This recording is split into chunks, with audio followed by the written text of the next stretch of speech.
Buenas tardes a todos. Muchas gracias por acudir a esta segunda clase de homenaje en el quinto centenario de su nacimiento al gran pintor veneciano Jacopo Robusti, conocido como Tintoretto. En nuestra primera clase presentamos la figura de Tintoretto en el contexto histórico de la ciudad de Venecia y en particular de la ciudad de Venecia en el siglo XVI, ¿no? Tratamos de destacar la singularidad de Venecia como cabeza de la Serenísima República, que constituye de algún modo un mundo aparte, tanto en lo político como en lo cultural. Y es en ese contexto que se desarrolla íntegramente la vida de este hombre nacido y muerto en Venecia y que además trabajó siempre en su ciudad natal y que produjo casi la totalidad de su obra, salvo algunas raras excepciones, para Venecia. La clase de hoy, suponiendo ya la presentación que hicimos en la clase pasada del conjunto de la obra de Tintoretto, con los distintos aspectos temáticos que abarca su producción, se va a centrar exclusivamente en un acotado fragmento de la obra de Tintoretto, que son sus últimas cenas. 9 trabajos unidos por el mismo tema. Ya con solo decir esto, uno aprecia de alguna manera la magnitud del trabajo de Tintoretto. Si uno piensa en las últimas cenas famosas que conoce, son prácticamente obras únicas de algún gran pintor, ¿no? Y Tintoretto desarrolló este tema en 9 ocasiones y además, si nosotros miramos la primera de sus últimas cenas, que es esta primera es del año 1547, y la comparamos con la última, que es del año 1594, el año de su muerte. Él había nacido en 1518, ¿sí? De modo que ya un hombre largamente septuagenario seguía trabajando, ¿no? Y a su vez cotejamos con otras. Aquí tenemos la primera y la de San Polo, que luego vamos a estudiar un poquitito. Acá tenemos la última comparada con otra más. Uno advierte inmediatamente que, si bien ha reproducido el tema en varias ocasiones, cada una de las obras tiene una singularidad notable. O sea, a simple vista, no hace falta hacer ningún análisis para darse cuenta que, a primera vista, la composición del tema cambia profundamente, ¿no? Voy a volver, fíjense ustedes, estas dos comparadas con estas dos, ¿no? Sí, era reelaborado constantemente el tema. Lo primero entonces que quería hacer es situar a Tintoretto en un aspecto también particular de la vida cultural de Venecia en el siglo XVI, que es el tema del arte de la pintura, ¿no? Porque esta reelaboración constante del mismo tema es una reelaboración consciente, deliberada, no casual. Tintoretto, como todos los grandes pintores del siglo XVI, es un hombre que está metido en las discusiones teóricas acerca del arte que ejerce. Recordemos que ya desde el siglo XV encontramos tratados acerca del arte de la pintura, que se postula como una de las artes liberales, de manera tal que hay una indagación filosófica de sus principios, de sus reglas, y un desarrollo de su problemática con cuestionamientos que dan origen a diversas posiciones e incluso a escuelas de pensamiento pictórico. Y hay por lo menos 3 problemáticas que afectan a la Venecia de Tintoretto y en las que él toma posición.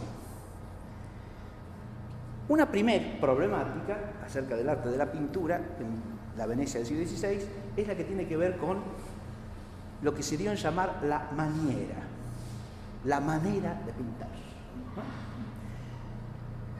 Los que han estudiado algo de historia del arte enseguida pensarán en lo que suele llamarse el manierismo, ¿verdad? Dicho sea de paso, el concepto de manierismo no existe en la época de Tintoretto, es muy posterior y surge recién como concepto historiográfico desarrollado en el siglo XIX-XX, de manera tal que es un concepto retrospectivo aplicado, habrá que ver si con acierto o no, a cierto grupo de autores. Como todos los conceptos historiográficos, es opinable, discutible en alto grado. Pero lo que sí se discutía en la época de Tintoretto era el tema de la maniera. ¿Ese tema de dónde surge? De la idea de que cada pintor, o más ampliamente cada escuela, tiene una manera, un modo típico de ejercer el arte de la pintura. O sea, con respecto a esas reglas del arte que se discuten, que se estudian, que se indagan, hay maneras distintas de interpretarlas. Pero ya para el siglo XVI, desde el comienzo del siglo XVI, surge la idea de que la maniera es de alguna manera algo personal, que los grandes maestros tienen cada uno su propia manera de pintar. Y en cuanto Tintoretto empieza a hacerse conocer en Venecia, su manera es discutida en relación con el modelo que sigue, ¿sí? El gran pintor de Venecia en la época en que Tintoretto empieza a pintar, en la década de los 40, en Venecia, en 1540 y tantos, ¿no?, es Tiziano. Y resulta claro de entrada que Tintoretto no procura imitar la manera de Tiziano, cosa que sí hacían muchos otros pintores venecianos de ese momento, porque Tiziano era el gran modelo, era el pintor veneciano por excelencia, ¿no? Y Tintoretto ya de entrada aparece como no siguiendo la manera de Tiziano, pero al mismo tiempo tomando algunos elementos de la manera de Tiziano originalmente. Tiziano encarna la escuela veneciana en ese momento. La otra gran figura de la primera mitad del siglo, cuya manera ha producido un impacto enorme, no pertenece a la escuela veneciana, sino a la florentina, y es Miguel Ángel, por supuesto. Miguel Ángel, que también tiene su manera, una manera totalmente original, personalísima, inconfundible, que muchos pintores de mediados del siglo XVI tratan de imitar, o que influye sobre muchos de ellos. Y suele decirse que Tintoretto toma tanto de la manera de Tiziano como de la manera de Miguel Ángel. Ahora, siendo dos maneras no solo distintas, sino hasta opuestas en el tema que voy a decir a continuación, eso resulta problemático. Y es una manera de decir que Tintoretto tiene una manera original, o sea, una manera propia. Tintoretto, si es ubicado como un hombre dentro de la problemática de la maniera, es evidentemente un hombre que inicia un modo propio de ejercer el arte de la pintura, tomando ciertamente algunos elementos de Miguel Ángel, algunos de Tiziano, pero innovando de tal manera en esas dos maneras que de alguna manera constituyen cierta tradición reciente, que traza una vía propia. Una vía que, vamos a tratar de verlo después en el desarrollo de esta clase, de alguna manera conduce hacia Caravaggio. Y eso resulta claro en la segunda problemática. ¿Cuál es el segundo problema fundamental que se trata en ese momento en Venecia? La escuela del diseño y la escuela del color. Es decir, los que sostienen que el arte de la pintura parte básicamente del dibujo, del diseño, y los que sostienen que parte básicamente del color. Esto segundo es lo propio de la escuela veneciana y es en lo que se va a apoyar fundamentalmente Tintoretto. Y de una manera mucho más radical todavía que Tiziano, hasta tal punto que gran parte de sus obras carecen de diseño previo, carecen de boceto, o tiene bocetos elementalísimos, sumamente generales, diríamos así, que después se plasman en una realidad mucho más compleja. O sea que en la estructura de la obra no surge del dibujo, sino que surge de la realización en el color. Fíjense ustedes que es un tema interesantísimo, aún hoy día en filosofía de la pintura, porque si uno entiende que lo primario en la pintura es el dibujo, el diseño, la pintura sería un arte derivada de un arte anterior. Esto es lo que se enseña en la escuela del diseño. El diseño es la base de la arquitectura, de la pintura y de la escultura. Para hacer cualquier obra de arte en esta materia, primero, ¿por qué tiene que empezar? Por un dibujo. El dibujo le da la base. Y usted después, partiendo de ese dibujo, puede construir un edificio, puede hacer una pintura, puede hacer una escultura. De manera que el arte primario sería el arte del diseño. Primero usted dibuja y después de ahí sale todo lo demás.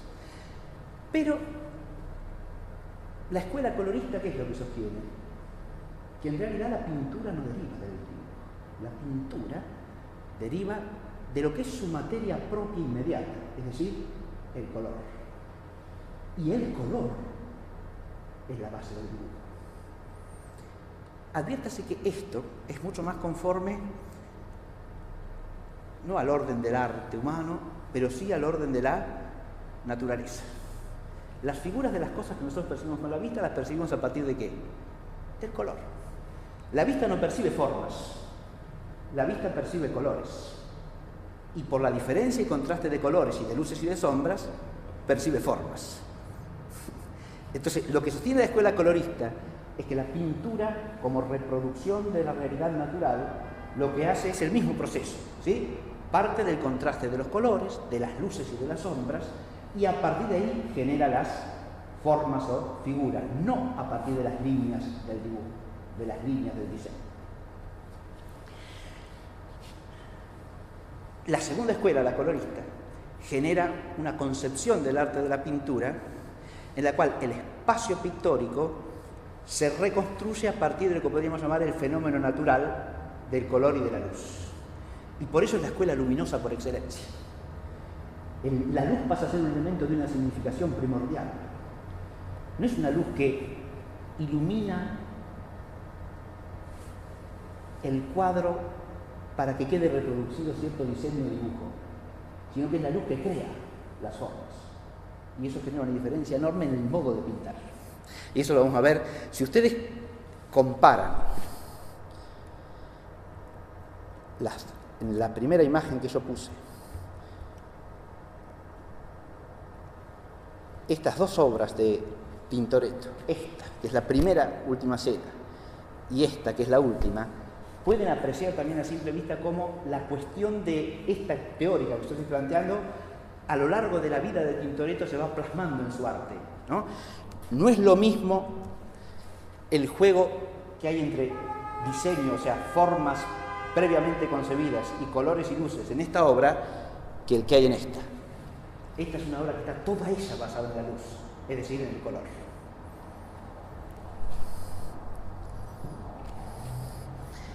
Hay una tercera cuestión teórica que se discute en la Venecia de Tintoretto, que es también muy interesante.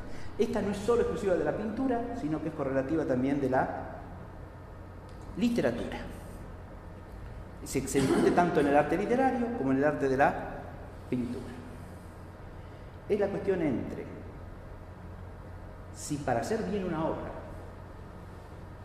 hay que tomarse un largo tiempo y hacerla con sumo cuidado y detalle, o hay que hacerla lo más velozmente posible.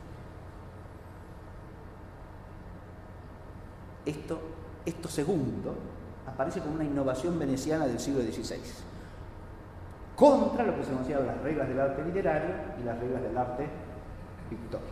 Ahí tenemos en la literatura, como sostenedores de lo que sería la forma previamente aceptada, a Pietro Bembo y Aretino, que van a discutir con autores propios de la ciudad de Venecia, que sostienen que el arte literario más auténtico es un arte en gran parte improvisado y en gran parte espontáneo. Porque en esta discusión se juegan cuáles son los valores a los que el arte tiene que respetar. ¿Y cuál sería el valor de hacer la cosa rápidamente, velozmente, con premura? ¿Qué valor tiene? Un primer asunto es el de la técnica. El que domina la técnica no necesita tomarse un largo tiempo, lo hace velozmente. Ahí viene la primera polémica, ¿no? El que tiene un dominio total de la técnica puede realizar la obra con presteza. Fíjense que ahí hasta hay un problema teológico, ¿no? Dios crea de modo instantáneo, sin tiempo. Cuanto más elevado es un creador humano, su producción es más instantánea, más veloz, se hace con presteza. Le lleva mucho tiempo cuando va a la humana paso por paso, sin tener una capacidad repentina de producción, ¿no? No se trata de la improvisación mal entendida acá, se trata de un dominio tal de la técnica que no hace falta tomarse un largo tiempo para producir la obra. Ese es el asunto. Pero a este de la excelencia técnica se le añade otro valor a la presteza, que es el valor de la capacidad creativa. El que hace la obra en poco tiempo tiene una capacidad de invención superior a aquel que necesita mucho tiempo para pensar qué es lo que va a hacer. ¿Sí? La inventiva, la capacidad de creación, el genio creador, diríamos así, es puesto de relieve en la escuela repentinista, diríamos, ¿no? Frente al otro que pasa todo en el estudio. Vamos a estudiar los antecedentes, cómo lo hizo fulanito, cómo lo hizo menganito, cómo convendría hacerlo para este sitio, para este lugar, etc. Entonces va estudiando humanamente cómo puede producir la obra. El otro la saca de su interioridad en virtud de un genio creador repentino, pronto.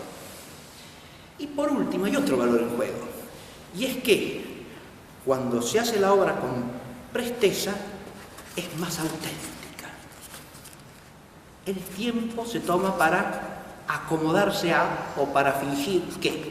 En cambio, cuando surge espontáneamente, de modo inmediato, la creación es más auténtica en relación con el espíritu del que crea y en relación con el medio al que se dirige. Muy bien. Fíjense ustedes que son todas cuestiones interesantísimas. ¿Quién es en la pintura el que encarna en Venecia el modo tranquilo de producir? Tiziano, ya viejo. ¿Y quién encarna el modo de la presteza? Tintoretto. Nuestro autor es la presteza personificada. Eso le permitió también ser un autor sumamente prolífico a lo largo de su vida. La producción pictórica de Tintoretto no tiene comparación con ningún otro pintor de su tiempo, ¿no? Decíamos la clase pasada que las obras auténticas sobrepasan las 350. ¿Sí? Pinturas en general de gran formato, de gran tamaño, algunas gigantescas, ¿no? Como el paraíso de la sala principal del Palacio Ducal de Venecia, ¿no? Que es una pintura sobre tabla de 22 metros por más de 6 metros. Estamos hablando de unos formatos que son enormes, ¿no? Y hay muchas pinturas que sin llegar a eso son de 12 por 5, 18 por 7, 15 por 6, etc. Porque fíjense que la mayor parte de la producción son cuadros para iglesias, ¿no?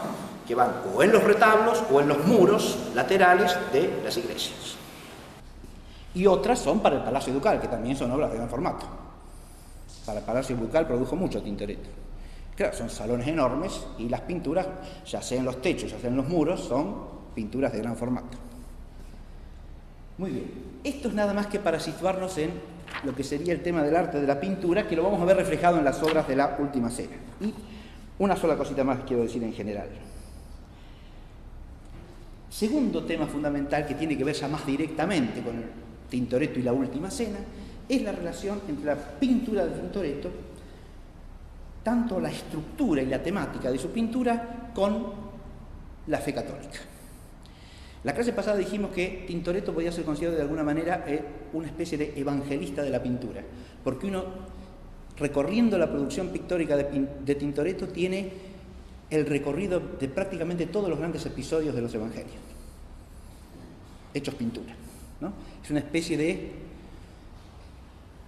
evangelista pictórico, decíamos en la clase pasada, ¿no? Y lo mostrábamos recorriendo todos los grandes temas de los evangelios en su pintura. Entre esos está la Última Cena, de la cual ha hecho nada más y nada menos que 9 versiones. Pero la fe católica no tiene que ver solamente con las pinturas de tema evangélico o bíblico, que también hay pinturas referidas a temas veterotestamentarios, y muchas, sino con toda la producción pictórica de Tintoretto. Hay dos aspectos en los que se puede seguir este tema. No hago más que bosquejarlo esto, porque esto daría para otra conferencia aparte. Primero, la presencia estructural. Eso ya, de alguna manera, la clase pasada lo iniciamos en el comentario que hacíamos. Si ustedes contemplan esta pintura, por ejemplo, esto lo mostramos la clase pasada con otras pinturas, ustedes advertirán que el espacio pictórico en Tintoretto está planteado como un espacio al que uno es invitado a ingresar. Es una continuidad del espacio real. Por eso tiene perspectivas originalísimas, muchas veces sesgadas, donde se pierde la frontalidad. Fíjense que si hay algo típico de la mayoría de las últimas cenas es que nos presentan una mesa, ¿no?, que nos enfrenta con los personajes sentados a la mesa, ¿sí? La frontalidad. En Tintoretto, el grueso de los temas musicales pierde la frontalidad. La frontalidad desaparece y da lugar a una visión del espacio que es una invitación al que mira a entrar en el espacio como si eso que está allí es una continuidad del espacio que él está viviendo realmente. Eso lo decíamos la clase pasada, por ejemplo, en el tema de la pintura de las bodas de Caná, donde él pinta una larga mesa en el lateral, en el fondo de la cual está Jesús chiquitito, allá al fondo. Destaca por la aureola luminosa que lo rodea, que lo hace visible en toda la pintura. Pero como acá, ¿no? Se ve. Pero en ese caso está al fondo. Y es una de las figuras más chiquitas de todo el cuadro. Y dice, pero eso tendría que ser al revés. Si uno sigue por los cánones del simbolismo del tamaño, ¿no?, la figura principal tiene que ser la más grande. Pero no es la lógica del espacio de Tintoretto, que es un espacio que podríamos llamar de un realismo sobrenatural. ¿Qué quiere decir esto? Que el espacio que está pintando es como una continuidad del espacio real, y lo que quiere mostrarnos es que, precisamente por antítesis, muchas veces las cosas que vemos más chiquititas en la realidad visible son las más importantes. ¿Se entiende? Es en esas que hay que fijar la mirada, aunque estén más lejos, aunque nos cueste más verlas, ¿sí? Porque ahí está lo principal. La mirada del mundo es una mirada que no coincide con el orden jerárquico. Hay un contraste entre la mirada del ojo sensible, que es el que tiene que ver con la pintura, y la mirada del ojo espiritual, que es al que se dirige el pintor, a través de figuras que se captan con el ojo sensible. El juego del espacio en Tintoretto es muy profundo y está siempre muy pensado, ¿está claro?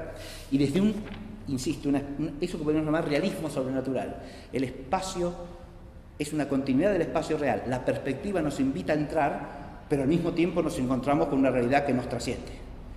Cómo se expresa es otro cantar. Y se expresa fundamentalmente, si ustedes lo ven desde aquí, con la luz.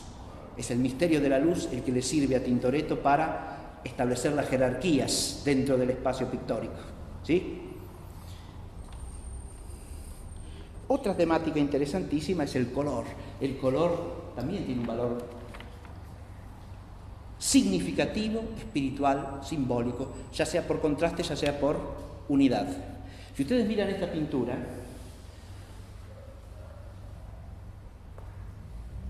Jesucristo está pintado con los colores tradicionales de la túnica y el manto, ¿sí? La túnica es rosada, el manto es azul, ¿está claro? Es una combinación que no se encuentra tal cual en ninguno de los otros apóstoles, salvo uno, que es el que está sentado a su izquierda, que es San Juan. San Juan, que es identificado en la tradición patrística y en toda la tradición exegética cristiana como el discípulo amado. Y el amor es lo único que nos identifica con Cristo. Fíjense que ese principio teológico profundísimo, lo único que nos asemeja formalmente a Jesucristo, nuestro Señor, es no la fe, porque Él siendo Dios tenía visión, no fe. No la esperanza, porque Él siendo Dios tenía la plenitud de la beatitud y por lo tanto no esperaba, sino la caridad, el amor divino, que es lo que nos hace partícipes de la vida divina, formalmente. Y el discípulo amado, porque el amor no es el efecto del amor de Cristo, es el que tiene la misma vestidura. Acá no se nota mucho, pero si lo viésemos en una ampliación, es claro que esta figura, que es San Juan, que está recostado sobre la mesa, ¿no?, tiene la ropa del mismo color que Cristo. Al revés, el color sirve de este lado de contraste. Si ustedes, esa figura que está allí, el que se eleva más, ¿no?, es San Pedro.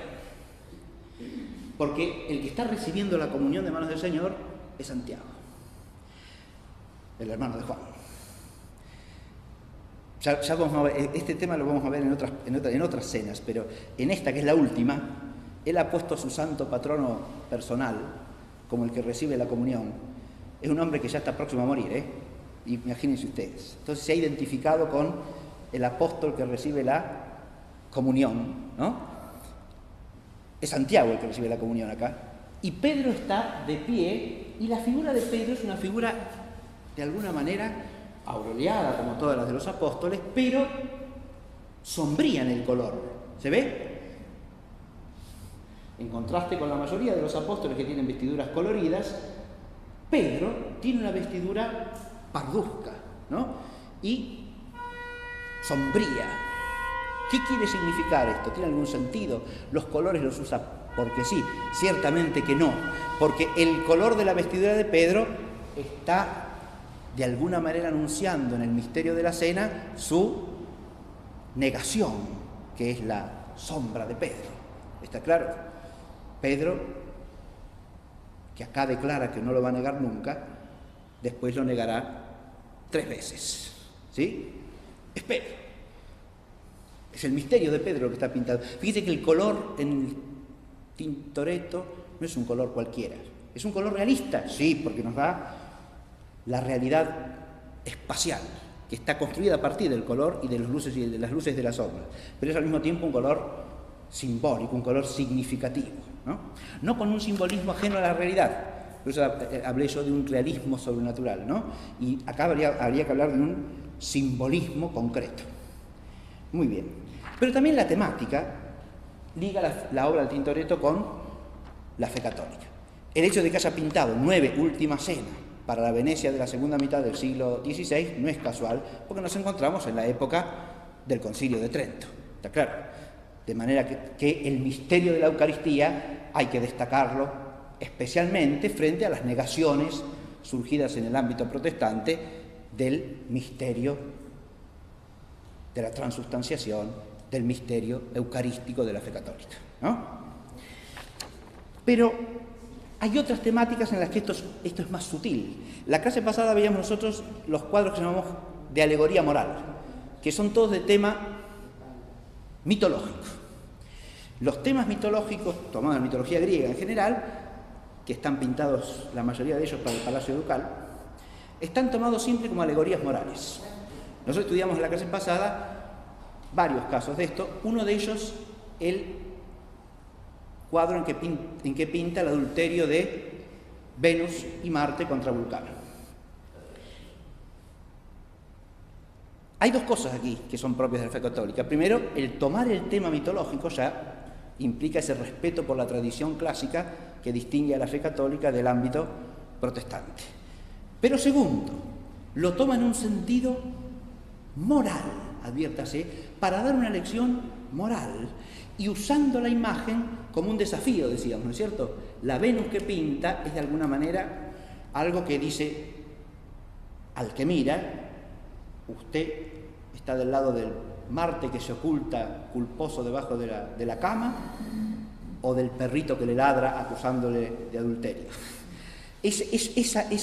Fíjense que eso, ¿qué presupone que es algo de la fe católica en ese contexto? El libre arbitrio de la voluntad humana y la capacidad de resistir a la tentación. ¿Está claro? Si ustedes van a los decretos del Concilio de Trento sobre el libre arbitrio y sobre el pecado original, se van a encontrar con un largo párrafo en el cual explica precisamente que la concupiscencia no es en sí misma pecado, sino que es efecto del pecado original y ocasión del pecado actual, pero que Dios nos la ha dejado para que, combatiendo contra ella, adquiramos el mérito de la victoria moral. ¿Está claro? Las pinturas de Tintoretto suponen eso. Las alegorías morales de Tintoretto se basan en eso, y todas tienen una raíz teológica. ¿Está claro?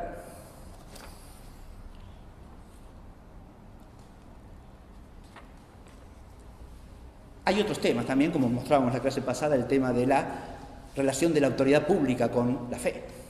Los dux de Venecia arrodillados frente a la imagen de María o a la imagen de Cristo que pintan el Palacio Ducal.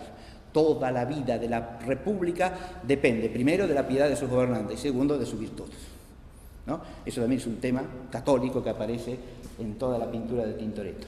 Pero nosotros, desde el punto de vista temático, acá no tenemos mucho que andar, porque evidentemente el tema de la Última Cena es un tema típicamente cristiano, pero específicamente católico en lo que hace al sacramento eucarístico, ¿sí? Muy bien, ahora sí vamos a empezar, después de esta introducción, que no ha tenido más intención que ponerlos a ustedes en un marco teórico de lo que vamos a ver a continuación, con la serie de las Últimas Cenas de Tintoretto, y voy a hacer una breve apreciación sobre cada una. Para esto me he guiado fundamentalmente por 3 trabajos. Uno es este, se llama La obra pictórica completa de Tintoretto, es una obra clásica de Carlo Bernari, que en algunos aspectos está envejecida y hay que contrastarla con cosas más recientes. Para eso sirve muy bien este libro. Este libro se llama Tintoretto, Tradición e Identidad, y es de un autor inglés llamado Tom Nichols, ¿sí? Es un libro muy profundo, muy interesante y reciente, ¿no? La edición inglesa es la primera del año 1999 y la segunda, que es con añadidos y correcciones, de 2015, que es esta que yo tengo acá, ¿sí? Es una obra nueva.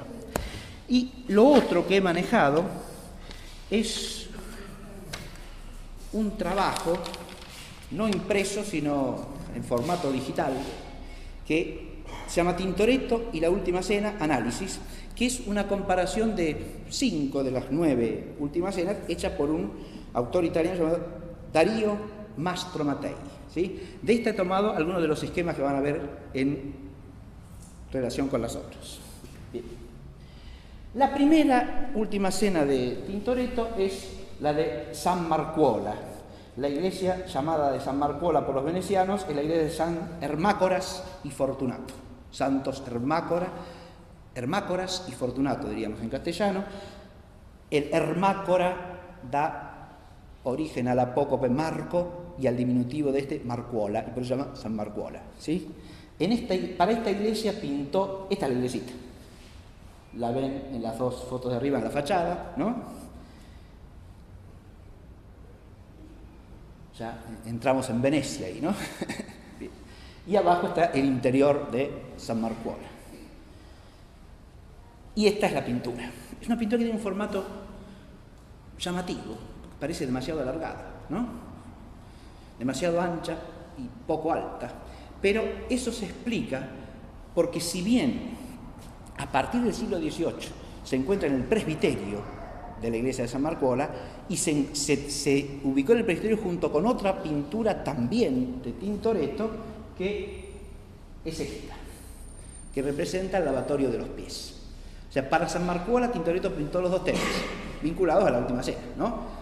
La cena misma y el lavatorio de los pies. Y las 2 en el siglo XVIII, o a partir del siglo XVIII, estaban en el presbiterio de San Marcuola. Esta, en el siglo XIX,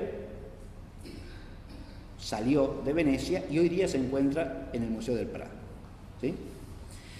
Perdón, esta, no en el siglo XIX, en el siglo XVII salió de Venecia. Salió antes, porque esta pintura tiene un recorrido complicado. La compraron para el rey de Inglaterra, Carlos I Estuardo, que fue decapitado, que ustedes recordarán, por Cromwell. Y después que lo decapitaron a Carlos I Estuardo, el régimen de Cromwell sacó a subasta todos los bienes personales del rey, entre los cuales se encontraba esta pintura. Y la compró un caballero español, que se la llevó para España y se la regaló después al rey Felipe IV. Y por eso hoy día está en el Prado. Esta es una historia interesante. Pero quedémonos ahora con la cena. Yo decía el formato. Los estudiosos, y esto lo dice este hombre, Mastro Mattei, sostienen que originalmente no fue pintada para el presbiterio, sino para lo que se llamaba un banco, que era literalmente eso, era un asiento largo que se ponía al costado, sobre un muro lateral de la iglesia, para que se sentaran los miembros de cierta cofradía, ¿sí? Y precisamente los documentos sostienen que esta obra se la encargó no la parroquia, sino la Cofradía del Santísimo Sacramento de la parroquia. ¿Está claro? Y que habría estado originalmente por encima del banco, y por eso tiene la forma que tiene, ¿sí? Encima del respaldo del banco de madera que está contra la pared iba a lo largo esta obra, y de ahí el formato, ¿sí? Después se trasladó al presbiterio, que es donde se encuentra hoy día. Esta es la primera última cena de Tintoretto, y podríamos decir que es la más parecida a las versiones habituales y anteriores que uno tiene conocidas, ¿no? Esta tiene frontalidad, ¿no? Eso que decíamos hace un rato. Tiene una distribución bastante simétrica de los personajes que está destacada en este esquema, ¿no? Fíjate que la parte central nos presenta a nuestro Señor en medio, ¿no?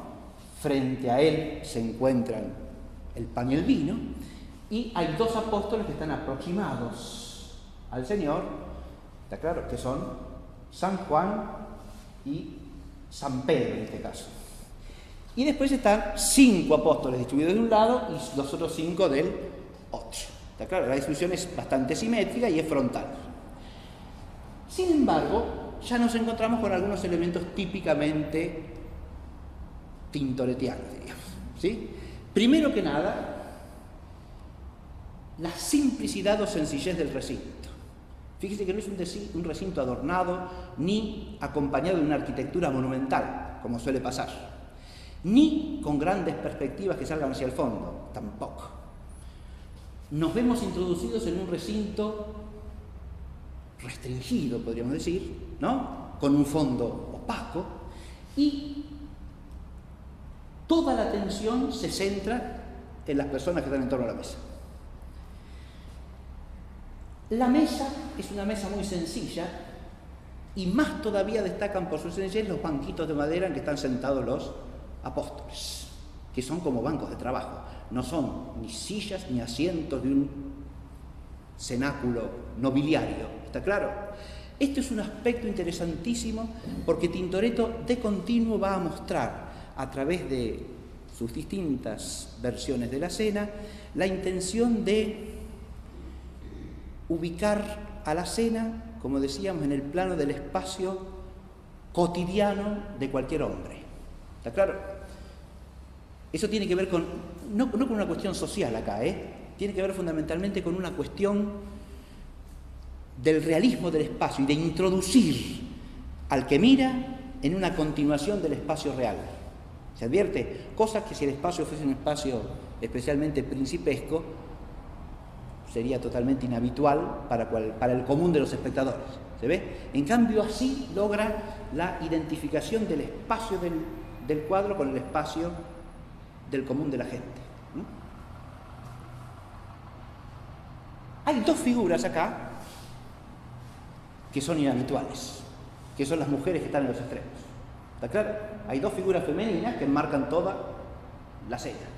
Una a la derecha y otra a la izquierda. Estas, según el común de los estudiosos, son figuras alegóricas. Y parece claro que es así, porque la figura que está a la izquierda, vamos a verla ahí, ¿sí? Lleva en su mano un cáliz, como ustedes verán, ¿no? Y la alegoría de la mujer sosteniendo un cáliz y contemplando el cáliz es siempre la alegoría de la fe. ¿Está claro? Es muy común ya en el siglo XV, y en el siglo XVI la toman muchos pintores italianos importantes, ¿no? Por ejemplo, Rafael tiene toda una serie de las alegorías de las virtudes, que empieza por las virtudes teologales, y la fe de Rafael es exactamente la misma figura alegórica, ¿sí?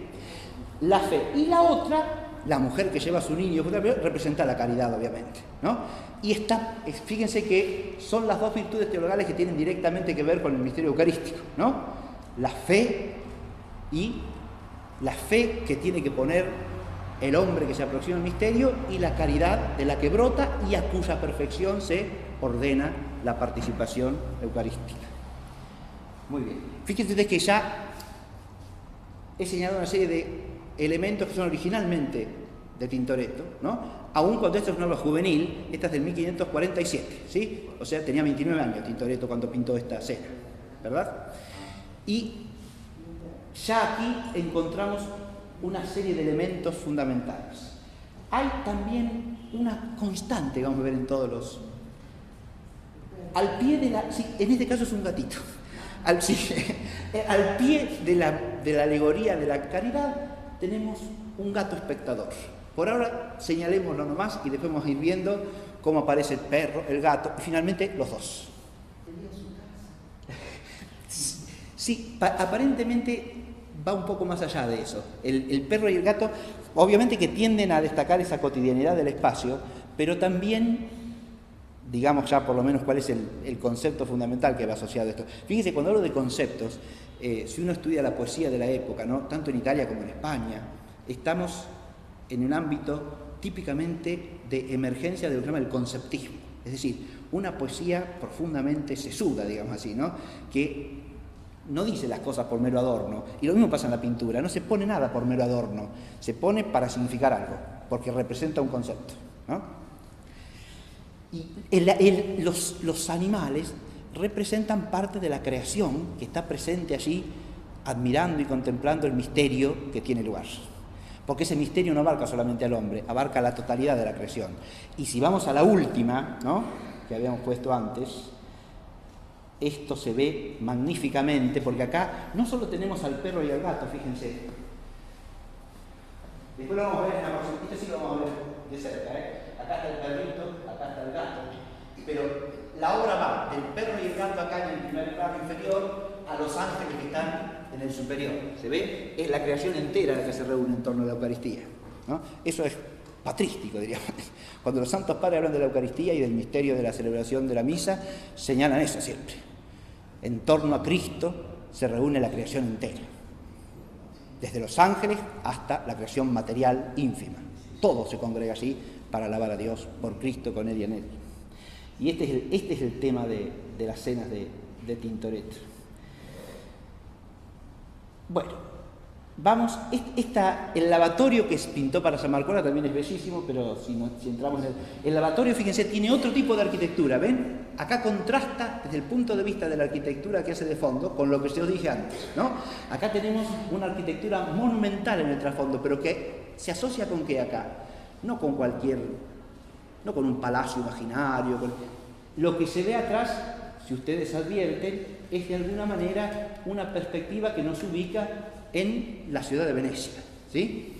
Y Venecia, la ciudad, el campo que la rodea, que aparece a la izquierda, ¿no?, es otra manera de convocar en torno al misterio del cenáculo todo el mundo, la realidad concreta del hombre, ¿no?, la ciudad y el campo, sí. La composición esta es magnífica, este es mucho más complejo que el otro, por eso discuten la cronología, a ver si... El camino que se hace ahí, el blanco ese lleva la vista acá y sale. Allá, sí, y fíjese que acá también hay una diagonal importantísima que es la que traza la mesa, ¿ves? Porque la mesa está en una perspectiva cejada. Entonces la diagonal de la mesa que se proyecta allá termina acá en la figura del Señor que está de rodillas lavando los pies de Pedro, ¿no?, mientras San Juan le alcanza el agua. La composición acá es mucho más arriesgada, mucho más compleja y mucho más de Tintoretto que la de la otra. Por eso dicen que esta puede ser un poquito posterior. Pero quién sabe, es decir, como pintaba muy rápido, habrá que ver qué tiempo se tomó para la primera, qué tiempo se tomó para esta y qué tiempo tenía para entregar el encargo, ¿no? Entonces esta a lo mejor le llevó, a esta le dedicó un poco más y la hizo. Esta es una obra claramente más compleja, ¿no? Y ya vamos a ver cómo este tipo de composición lo traslada a la cena también. Esta es la segunda que nos conocemos, es de la de originalmente, hoy día se la llama la de Saint-François Xavier, porque está en la parroquia parisina de San Francisco Javier, ¿no? Pero no es esa su localización original, la pintó para la iglesia veneciana de San Felice. Estuvo ahí hasta el siglo XIX, ¿sí? En realidad, esa iglesia, en el siglo XIX, las pinturas venecianas empezaron a trasladarse. La primera cosa que hace impacto es, ustedes saben que a fines del siglo XVIII, en la campaña de Italia de Napoleón, ¿no?, la República Veneciana cae en poder de Napoleón, de Francia. Ahí termina la historia de la Serenísima República Independiente. Eso va a tener efectos fundamentalmente en el aspecto eclesial de Venecia, y muchas iglesias van a ser desacralizadas, van a ser usadas como cualquier cosa por las tropas francesas, y otras van a perder parte de su patrimonio artístico. Otras, para no perderlo, lo trasladan, lo sacan a otros lados, ¿sí? Y eso pasó con esta pintura. Esta la pasaron a otro sitio y después la compraron los franceses y se la llevaron a Francia, y está hoy día en una parroquia de París, ¿no?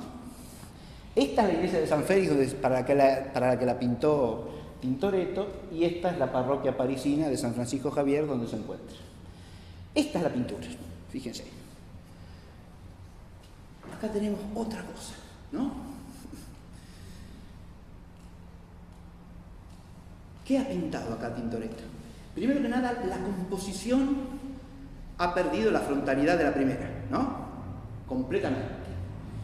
La mesa es una mesa en torno a la cual están los apóstoles.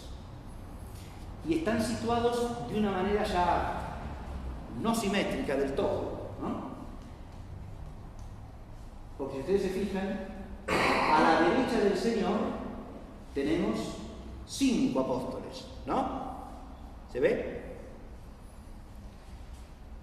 A su izquierda, 6 apóstoles. No contemos los 2 personajes de pie que no son apóstoles, ¿sí? 6 a su izquierda, y el que está enfrente es Judas. ¿Está claro? El que está enfrentando al Señor, dando las espaldas al que mira el espacio, con la bolsa de las monedas en la mano, ¿no? Ese es Judas.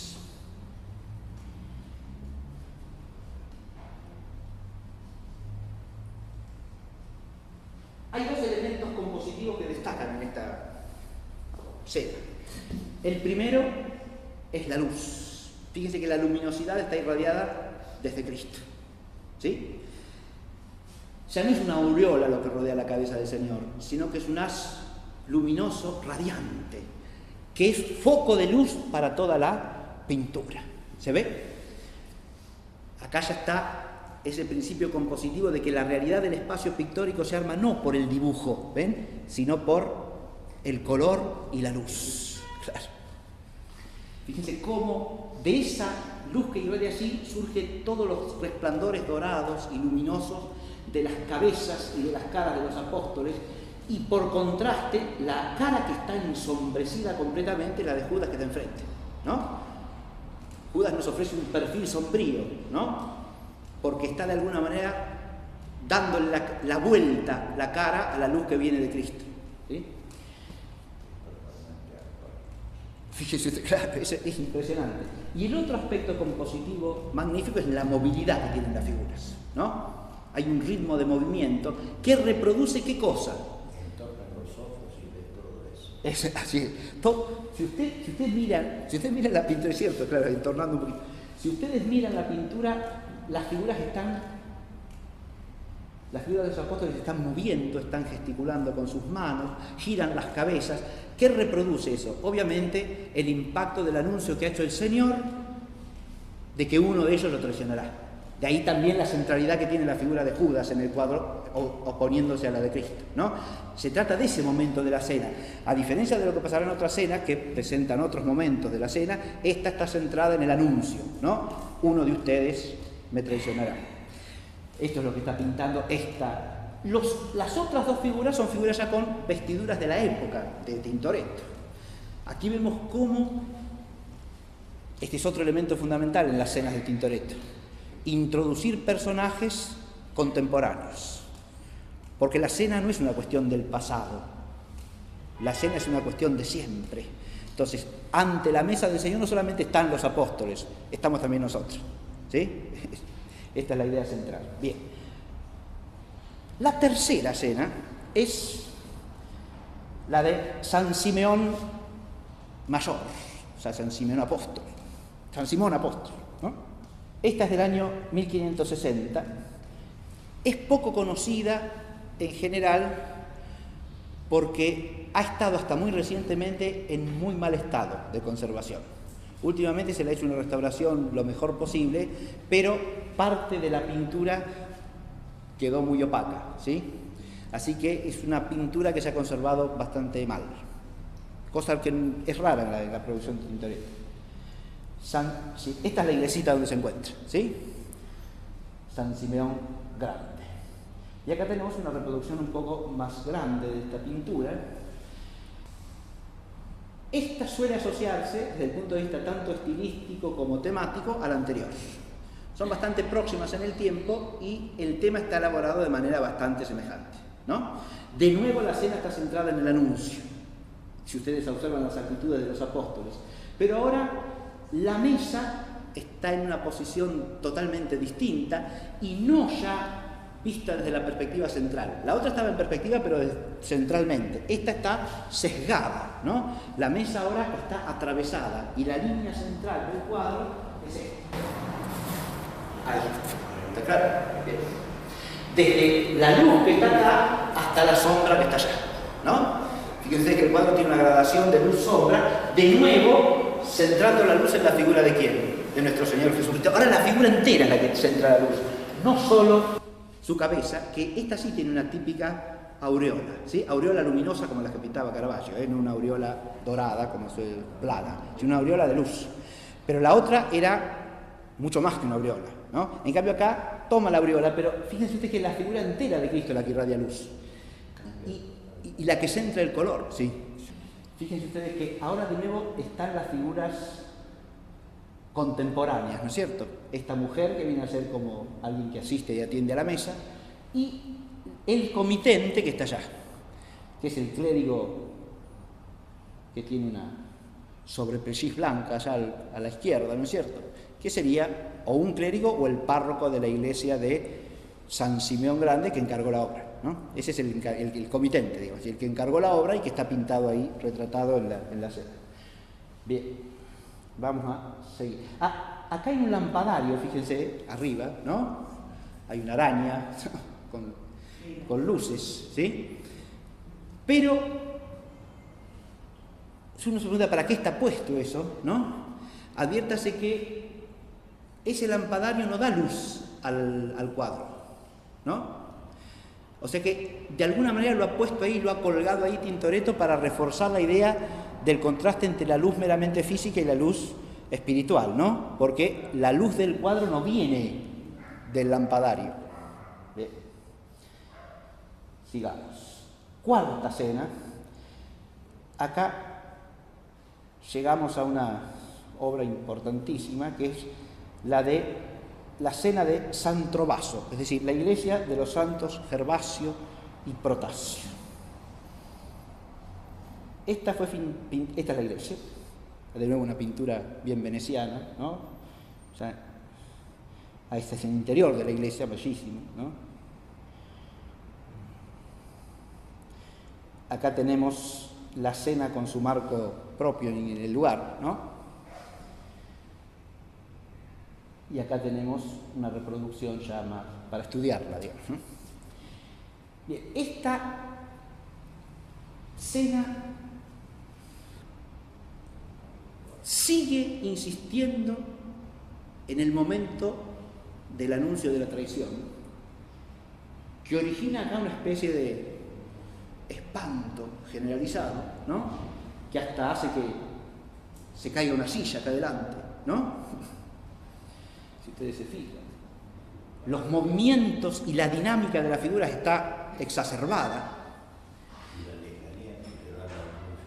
Y ahora la luz, fíjense, de nuevo hay una duplicación de la luz, ¿no? Está la figura del Señor, que siempre centra la luz, pero hay una luz que viene del fondo, ¿no? Una luz atmosférica que está en una perspectiva de fondo que nos lleva al espacio exterior. Pero acá hay algunos puntos que sería interesante destacar y que lo voy a hacer a través de... Fíjense, esta línea, esto lo estoy tomando del italiano que mencioné hace un rato, ¿no? Esta línea nos muestra la dinámica del movimiento de la figura, fíjense ustedes,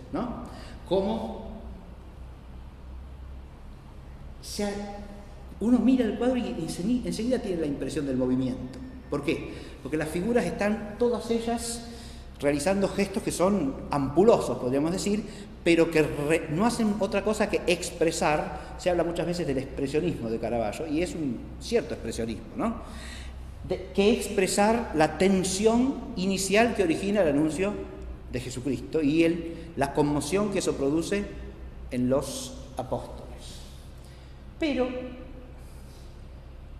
aquí está señalada la importancia de la línea de la mesa, ¿no? Que de alguna manera estructura todo el cuadro. Este es un detalle que nos muestra la figura de Judas en este cuadro. Advierta que la vestidura de Judas es roja encarnada, ¿no? Ese es un tema que se va a repetir después y vamos a ver con qué significado simbólico. En este caso suele entenderse que está asociada al derramamiento de sangre del cual él es de alguna manera cómplice, ¿no? Bien. Pero si nosotros volvamos a la figura esa aproximada, fíjense que Judas tiene en su mano una copa de vino, ¿no? En la mano derecha. Pero la otra mano la extiende a una damajuana que tiene al pie, ¿no? Es un simbolismo enigmático en principio. ¿Y qué quiere decir esto? ¿Por qué? Porque esto no corresponde a ningún dato evangélico, ¿no? Sí, en otros casos yo señalé la bolsa de Judas, eso está tomado del Evangelio, es la bolsa con las 30 monedas, ¿sí? Pero acá, que Judas se aferrase a una damajuana, ya es un invento del pintor de alguna manera, ¿no? ¿Qué quiere decir esto? ¿No? Tiene zapatos. Sí, así es, rojos, ¿no? Tiene una especie de mocasines rojos, como el vestido ese que tiene, que es rarísimo. No tiene una túnica por lo demás, ¿sí? Aquel vino es el vino que está sobre la mesa, o sea que es el vino de la cena. En cambio, este vino, que de alguna manera lo tiene escondido ahí abajo, es un vino que viene de otro lado. Sería como el vino del mundo, ¿no?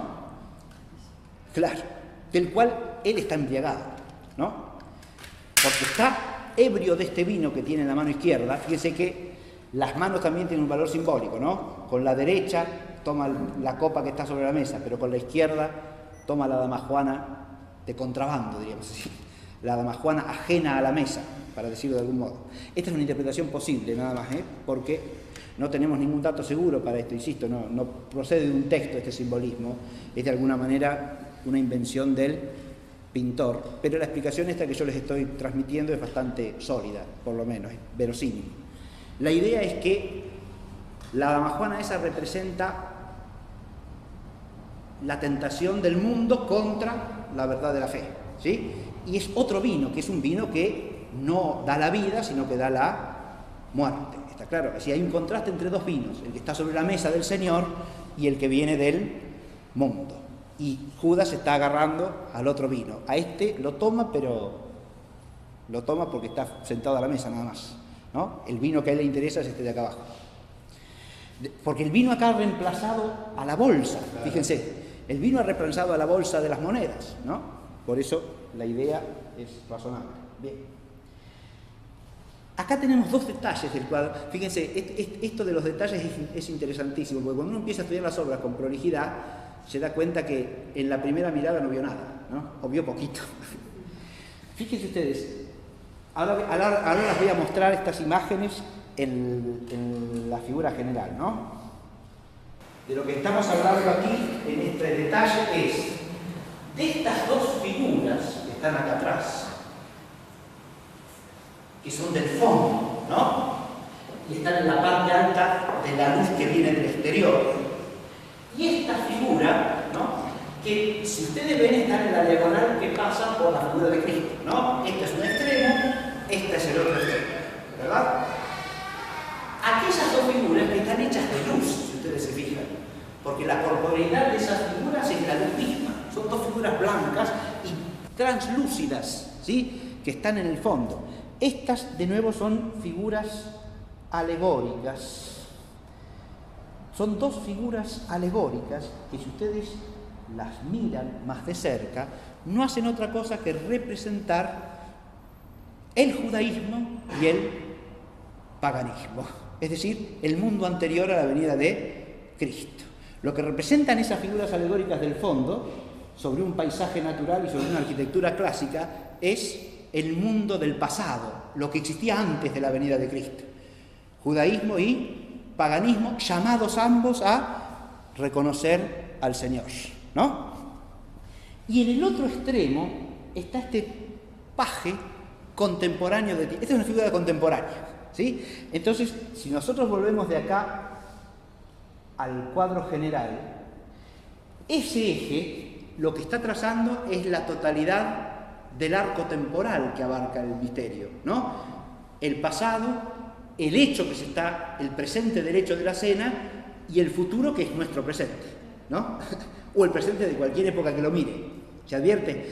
Sí, así como de alguna manera trata de representar en varias, y eso lo vamos a ver que crece con el tiempo, las más tardías, esto último esto que voy a decir ahora es más claro. Así como trata de representar la totalidad de la creación en torno a la cena, también está la totalidad de la historia, es decir, el tiempo completo, ¿no? Muy bien. Esta cena también es contemporánea de un lavatorio, que es este, ¿sí? En esto no me voy a detener, pero bueno, pasemos a la quinta, que es la cena de San Polo. Esta se fecha entre el 65 y el 70. Esta es la iglesia de San Polo, por fuera y por dentro. Y aquí tenemos esta cena que es magnífica, ¿no? Acá ya no se trata del momento del anuncio, acá se trata del Señor dando la comunión a los apóstoles. Pero la figura es sorprendente. ¿Por qué? Porque tiende un brazo a cada lado, ¿no?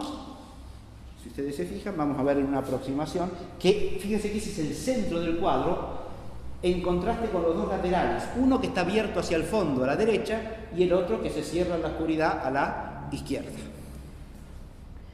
Pero este es el centro, ¿no?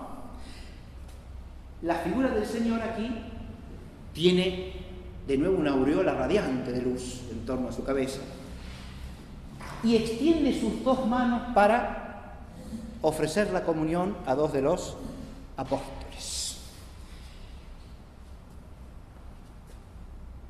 Se entiende que el sentido fundamental de esta composición, acá la vemos, fíjense, poniendo de relieve en color solamente la figura del Señor con los dos fragmentos del pan, ¿no? Se ve también la figura de Juan siempre reclinado sobre la mesa, ¿no? ¿Lo ven? Es este es el significado primario, la cruz, claro. Acá la cena está figurada en vinculación al misterio de la cruz. Son el mismo misterio, el sacrificio de la cena y el sacrificio de la cruz.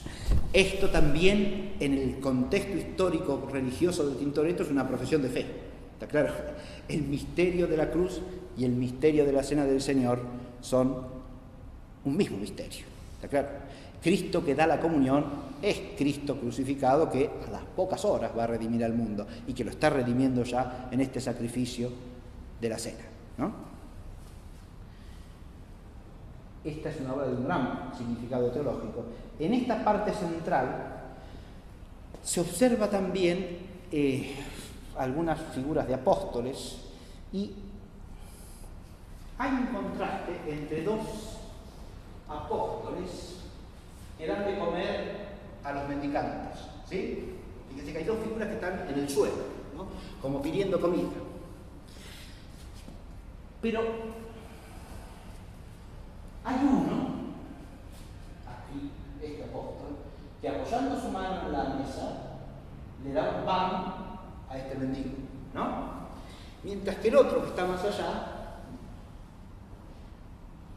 sin tener en cuenta la mesa, le da algo que no parece ya un trozo de pan, si uno lo ve de cerca, más bien parece una especie de fruta, como si fuese una manzana, ¿Qué le da a esa niñita que se le acerca a pedirle algo? Ahora, esta última figura es probablemente la de Judas. Acá digo probablemente porque la identificación no es segura, ¿sí? Fíjense que ahí, obviamente, si se entiende que lo que le da es una manzana, la alusión es obvia, ¿no? Porque se está reproduciendo el gesto del pecado, de la tentación original, ¿verdad? Darle las espaldas a Dios, que es lo que parece ser la figura en la mesa, ¿ven? Es una figura que se está dando vuelta, está roja y en rojo oscuro también, ¿no? Eso también sugiere que podría ser muy probablemente la representación de Judas. Bien, este contraste entre una caridad auténtica y una caridad que se aparta de Dios también lo encontramos en otras escenas, ya lo voy a mostrar. Esta, la sexta, entre 1577 y 81, Tintoretto pintó todas las obras encargadas para la sala grande de la Escuela de San Rocco. La clase pasada vimos lo que era la Escuela de San Rocco, todas las series de pinturas que había hecho, las 3 series que pintó Tintoretto para la Escuela de San Rocco, de las cuales él era miembro. Ahora bien, en la sala grande lo que le encargó a la escuela fue el techo, y hizo todas las pinturas del techo. Y motu proprio ofreció pintar tablas para todas las paredes de la sala grande, y esas las donó como miembro de la cofradía. Entre ellas está esta. Acá está la Escuela de San Rocco y acá está esta escena que es magnífica. Esta a mí es una de las que más me gusta. Me parece de una profundidad y una belleza extraordinaria. Tiene claramente 3 planos compositivos, ¿no? Hay un primer plano aquí con 3 figuritas nada más, ¿no? 2 seres humanos y un perrito en medio. Está el plano principal de la mesa en una perspectiva sesgada, ¿no es cierto?, que culmina en la figura del Señor aquí, ¿se ve? Y está el plano del fondo, con una serie de personas que están atareadas en los menesteres de auxiliares para servir la mesa, para servir la cena.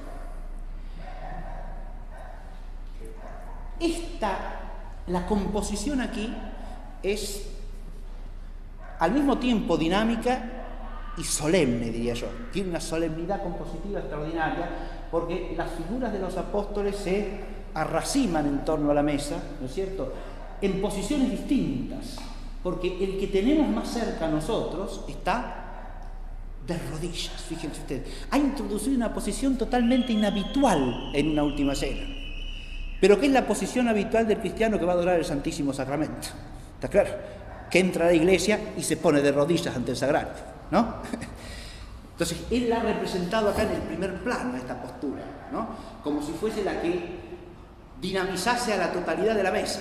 Toda la mesa tiene que estar de rodillas, claro, sí, porque está el Señor ahí, ¿no? Toda la humanidad tiene que ponerse de rodillas. Esta es la... Fíjense que la figura del Señor está ya en el extremo, ¿no? De nuevo lo que la destaca es la luz, el haz de luz que rodea su cabeza.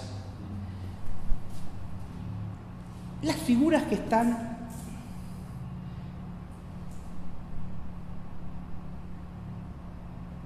en torno a la mesa se pueden estudiar una por una, no lo vamos a hacer obviamente, pero sí vamos a destacar que el Señor le está dando la comunión a San Pedro, ¿sí? Aquí es Pedro el que recibe la comunión de manos del Señor en el extremo de la mesa, ¿no?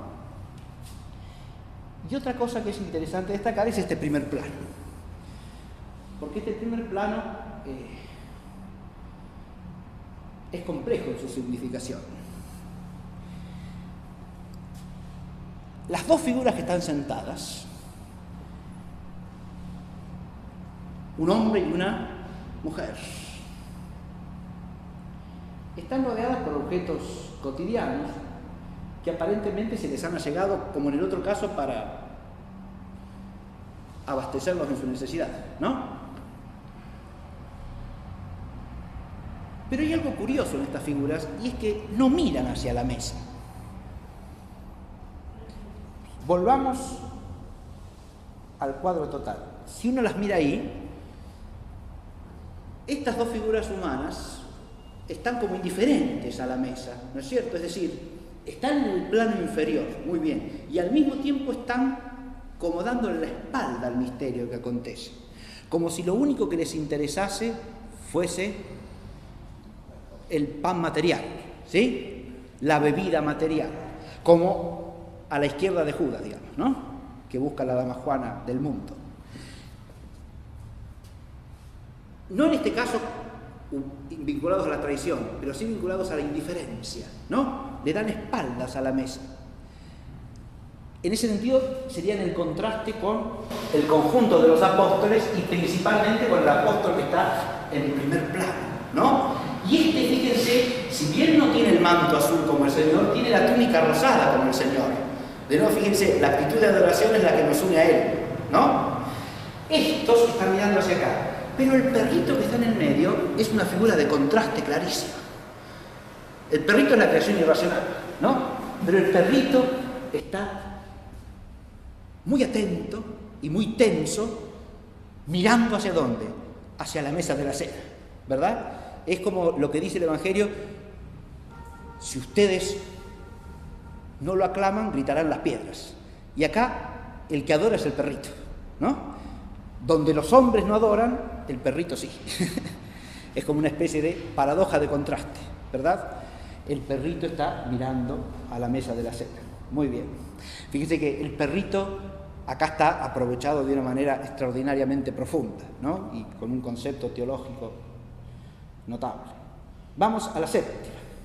Esta cena fue pintada para la iglesia de Santa Margarita.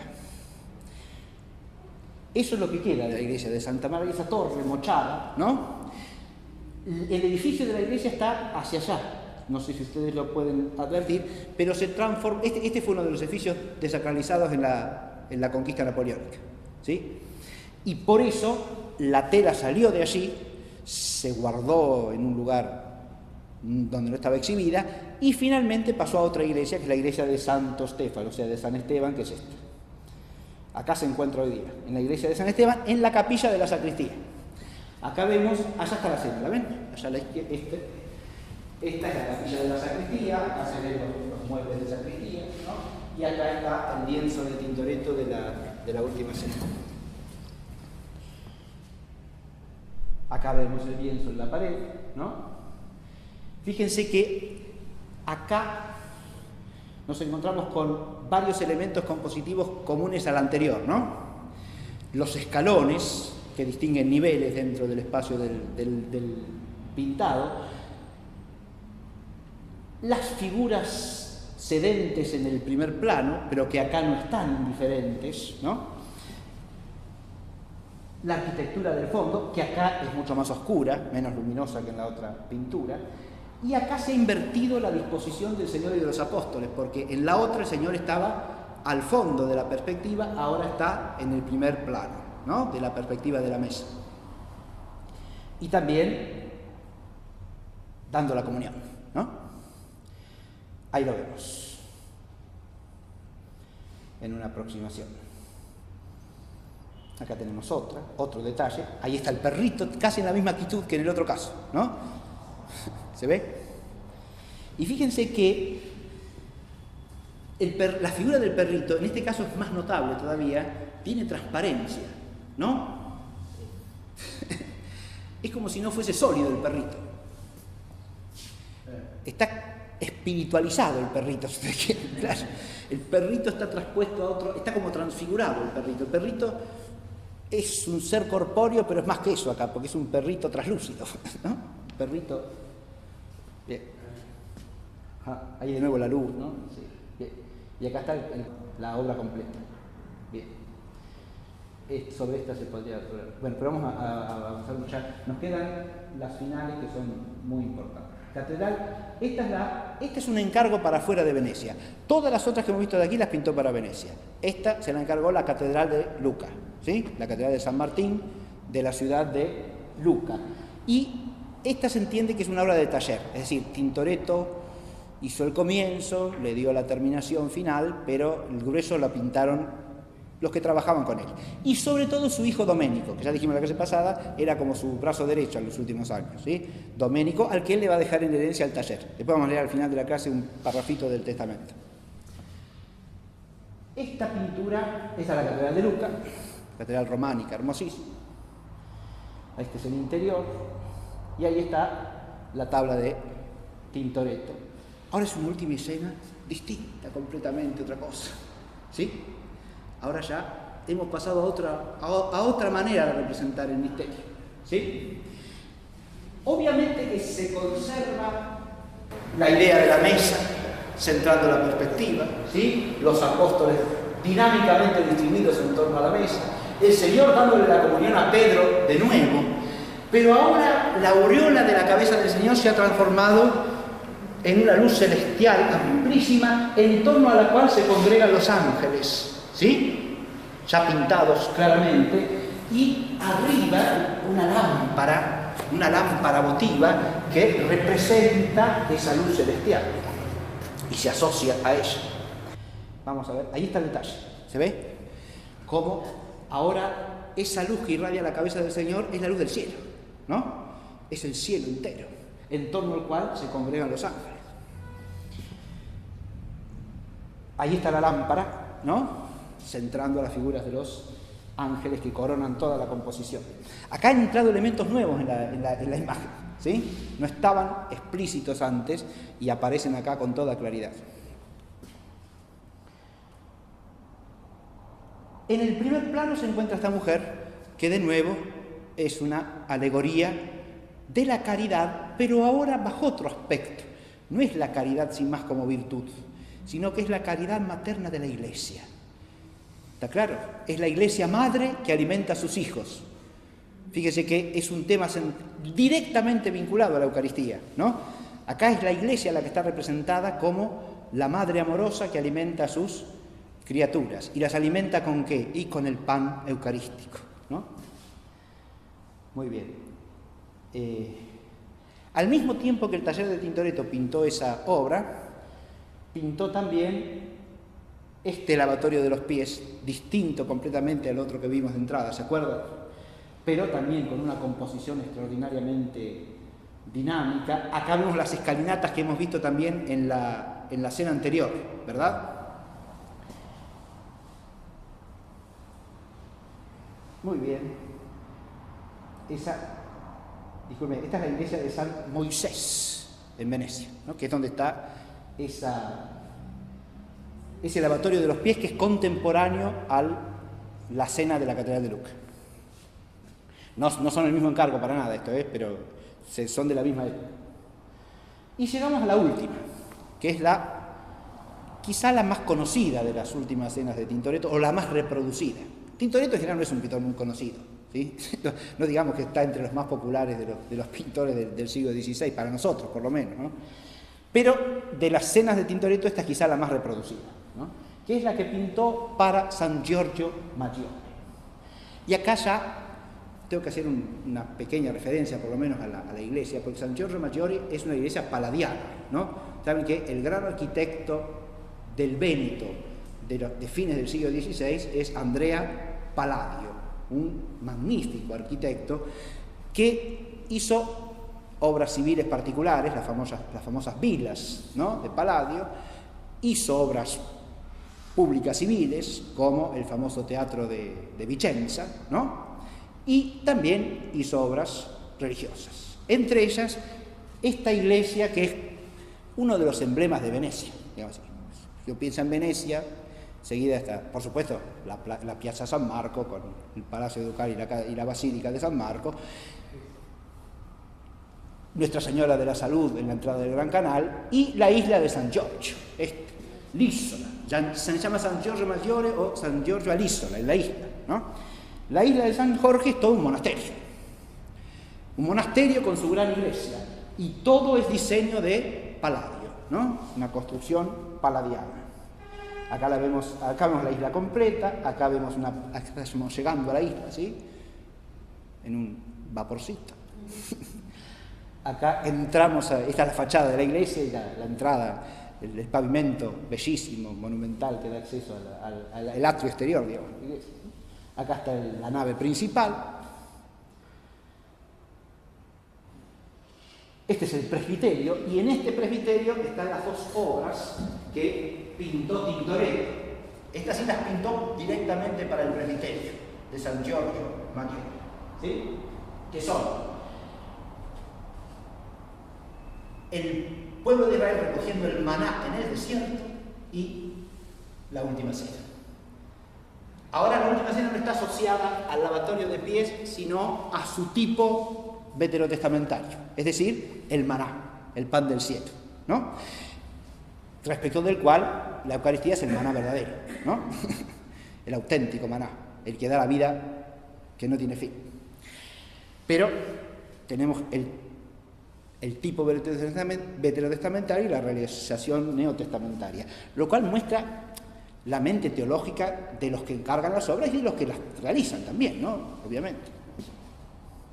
Este es el presbiterio que conecta hacia atrás con el coro, bellísimo coro, este es el coro de los monjes, ¿sí? Que está detrás del presbiterio, ¿no? Fíjense que acá en primer plano se ven las columnas que cierran el presbiterio, ¿no? ¿Se ve?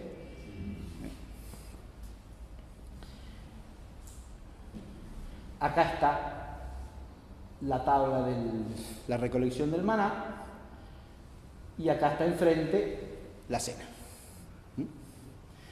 Esta es la recolección del maná. Fíjense la figura de Moisés dialogando con Aarón, aquí en el plano inferior a la derecha, ¿no? Después, figuras del pueblo de Israel que están sedentes ya en actitud de consumir ese alimento que han recibido por gracia de Dios. Y en el fondo, allá atrás de todo, está representada la protesta que da origen al milagro del maná, ¿sí? Porque allá está el pueblo protestándole a Aarón y protestándole a Moisés porque están en el desierto y no tienen que comer, ¿sí? Y acá está la cena. Esta es la cena de San Giorgio Maggiore, de la que ya hablamos un poco, ¿no? Fíjense que esta cena, como dije al comienzo, está toda ella construida en torno a la luz. Hay dos focos de luz. Una es la cabeza del Señor, el otro, el lampadario, la lámpara. Esas dos luces, como ya vimos en el caso anterior, se relacionan entre sí, porque el lampadario no es otra cosa que esa luz del Señor, que es la luz del cielo, ¿no? Fíjense que no es una araña, como veíamos en otra pintura anterior, ¿no? Esto es una lámpara votiva como las lámparas de altar, ¿no? Esta es una lámpara que tiene un valor sobrehumano, ¿no? No representa meramente la luz temporal, sino que es esa luz que viene de lo alto y que está asociada a la luz del techo, ¿no? Donde aparecen hechos de luz los ángeles. Fíjense, si uno compara estos ángeles con los ángeles de la Catedral de Lucca, los ángeles de la Catedral de Lucca son corpóreos, tienen cuerpo humano. Estos son de luz, como tendía a ser el perrito ese que dije hace un rato, ¿no? El perrito estaba en el medio, porque es corpóreo pero es translúcido, ¿no? Estos ángeles están hechos nada más que de luz, ¿sí? No tienen cuerpo colorido, ¿verdad? Si adviertes, todas las figuras angélicas que están en lo alto. ¿Las dos luces significan algo? Las dos luces, claro. Eso sería un poco demasiado, pero sí que el tema pareciera el siguiente. En las otras pinturas él no abre la visión del cielo, salvo en estas dos últimas, ¿sí? Es decir, el cielo como morada eterna. En las otras cenas no aparece, la luz es la que viene de Cristo, ¿está claro? En la de la Catedral de Lucca y en esta ya aparece figurada la realidad celestial, o sea, hace aparecer a los ángeles. Y en los dos casos aparece una lámpara así, ¿no? El hecho de que la luz esté duplicada más bien parece aludir a la dualidad entre la tierra y el cielo, pero a la unidad de la luz es la misma, porque la luz es Cristo, ¿está claro? O sea, esa lámpara no es sino una representación de Cristo, y la doble llama de la lámpara, eso sí, podría ser un símbolo de la doble naturaleza de Cristo, ¿sí?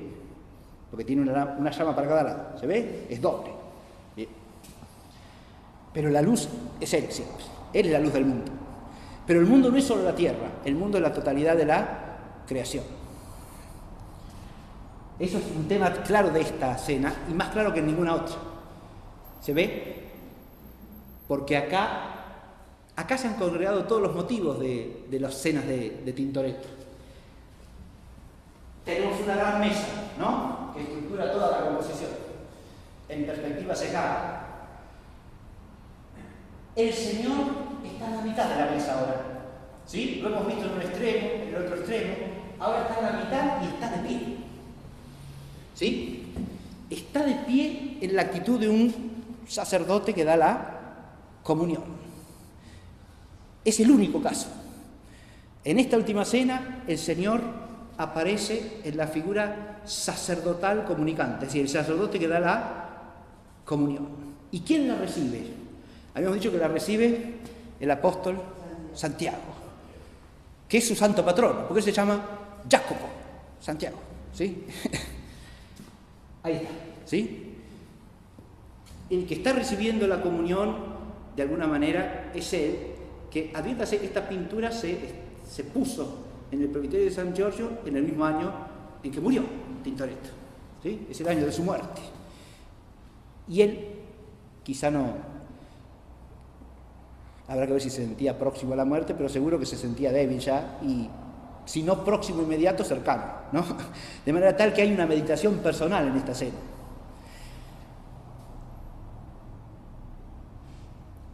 Aquí está el eje de la mesa, con todas el pan, el vino, los peces, las figuras de los apóstoles. Acá hay dos mujeres simbólicas también, que de nuevo representan al mundo judío y al mundo pagano. No son literalmente servidoras de la mesa, y eso se advierte en el detalle de que el plato que llevan no es vajilla común, es un plato de oro, fíjense, ¿sí? ¿Está claro? Y además no lleva nada, no va a servir la mesa,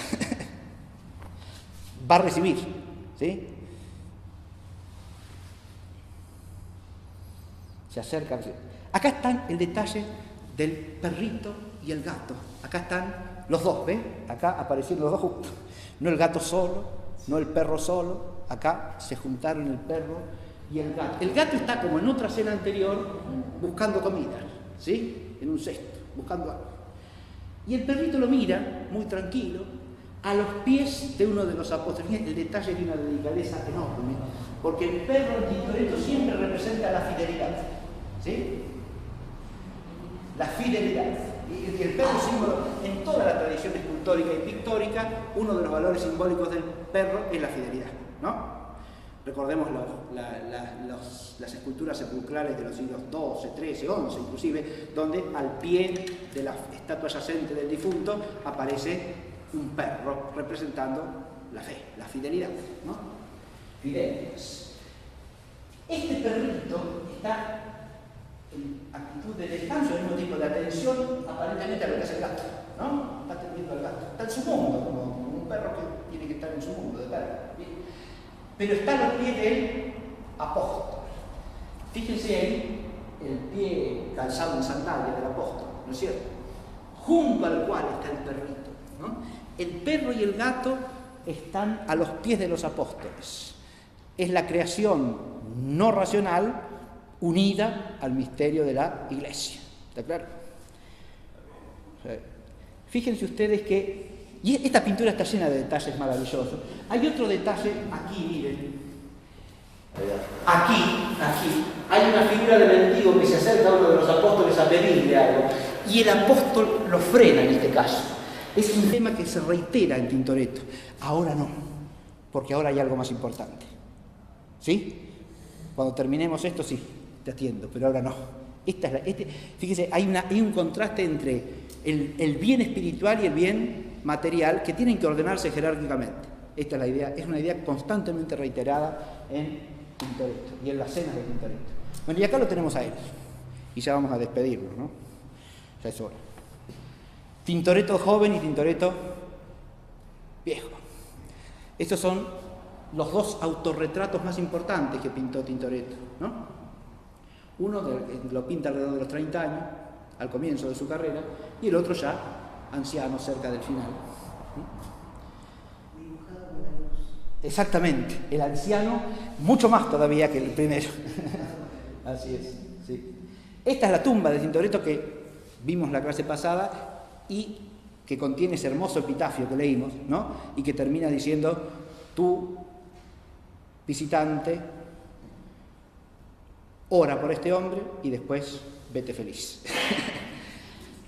El epitafio que está en la lápida de Tintoretto es en la iglesia de Nuestra Señora del Huerto, ¿no? Que es donde está sepultado Tintoretto, en esa capillita tan austera, tan sencilla. Bien. Y quise terminar esto con el claustro de San Giorgio Maggiore, porque la isla de San Jorge es un complejo monástico. La basílica donde está esta última cena, la última que pintó Tintoretto, el año de su muerte, la concluyó. Probablemente le llevó 1 año y medio más o menos, porque dicen que la empezó a pintar en 1592 y se colgó en el 1594.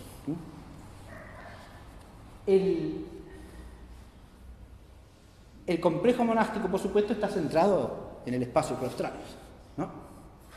Tiene 2 grandes claustros, el monasterio de San Jorge. Y quise terminar con esto porque el año pasado hicimos 2 conferencias sobre el románico, ¿no? Y hablamos de los claustros del románico. Pero no hay claustros solamente en el prerrománico, en el románico, en el gótico. También tenemos claustros en el siglo XVI y en el XVII. Y hoy día también podemos tener claustros. Debemos tenerlos. Aunque es difícil que alguien pague claustros como este. Eso ya es más difícil. Podrá haber algún claustrito. Pero el espacio del claustro es un espacio simbólico, decíamos en esa clase, y con esto quiero terminar, ¿no? Porque la Venecia de Tintoretto, claro, no es el siglo XII, no es el siglo VIII, es el siglo XVI, ciertamente, pero es otro siglo de la historia de la cristiandad, es otro siglo cristiano, es otro siglo en el cual el espacio arquitectónico vive de la fe. Y fíjense ustedes que toda la pintura de Tintoretto, como decíamos al final de la clase pasada, es como un canto del Evangelio, es un canto en colores, ¿no? De los misterios de Cristo. Y eso lo hemos visto en particular en esta clase sobre la última cena. Y el espacio del claustro es el espacio del recogimiento, de la oración, de la meditación, de la contemplación. Y sin esa meditación, fíjense esta imagen del claustro, ¿no? Tomada hacia la iglesia cuya torre se ve, ¿no? Su campanario se ve. Ese campanario que canta al ritmo de las horas del claustro monástico, ¿verdad? Con sus campanas indica el comienzo del día, las horas canónicas, el descanso del día. Bien. Estaba diciendo que de esa contemplación, de esa meditación y de esa oración vive de alguna manera la pintura de Tintoretto, que está centrada toda ella en el misterio de Cristo crucificado y en el misterio de este mundo como un paso hacia la gloria del paraíso. Este es el paraíso que pintó en el Palacio Ducal, en la sala mayor del Palacio Ducal, la sala del trono, que vimos la clase pasada, y quería terminar con esto, ¿no? Como el lugar en el que probablemente se encuentre nuestro pintor y en el que quiera Dios que lo podamos encontrar nosotros también. Pero voy a terminar la clase leyendo un fragmentito del testamento de Tintoretto, ¿sí? Porque como dijimos en la clase pasada, uno de los aspectos quizás más atractivos de la figura de Tintoretto es que su vida es una vida de artesano cristiano. Eso es otra cosa que lo liga con la tradición. No hay duda que Tintoretto es un innovador del arte de la pintura, pero es una innovación en la tradición en todos los aspectos posibles. Hasta en el aspecto profesional. Es un miembro de la Corporación de Pintores de Venecia, que trabaja según las reglas de la corporación, que pertenece a ella, que está inserto en una cofradía, que es la de San Rocco, ¿no? Y que tiene su casa familiar en la ciudad de Venecia, con su esposa, y sus hijos, ¿sí? Hijos e hijas, de las cuales 2 fueron monjas en la propia ciudad de Venecia, como dijimos en la clase pasada. Y 3 de esos hijos, 2 varones y una mujer, adoptaron también el mismo oficio del padre, ¿no? La mujer Marieta murió siendo joven, 30 años, pero era una muy buena pintora, ¿no? Y el que lo va a heredar es Domenico. Y voy a leer el final del testamento, vamos, que dice así.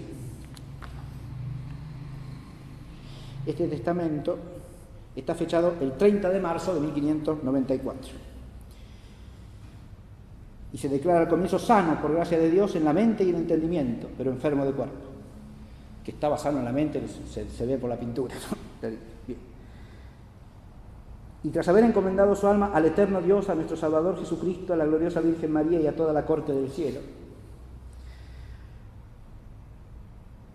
nombro herederos a mis hijos e hijas. Quiero que todas las cosas pertenecientes a mi profesión sean de mi hijo Domenico, pero que el uso de dichas cosas, especialmente de las que pertenecen al estudio de dicha profesión mía, mientras estén juntos como buenos hermanos en paz y en amor, sea el uso de ellas común entre él y mi hijo Marco, que eran los 2 hijos pintores. Quiero que mi hijo Domenico termine las obras mías que quedaron inacabadas, usando aquella manera de diligencia que siempre he usado en muchas de mis obras. Y finalmente, declaro a mi mujer Faustina, mujer y señora mía, dueña y única usufructuaria de todo lo mío y gobernanta de nuestros hijos e hijas. Este es el testamento fechado el 30 de marzo y el 31 de mayo de ese año falleció Jacopo Robusti, el Tintoretto. Bueno, muchas gracias.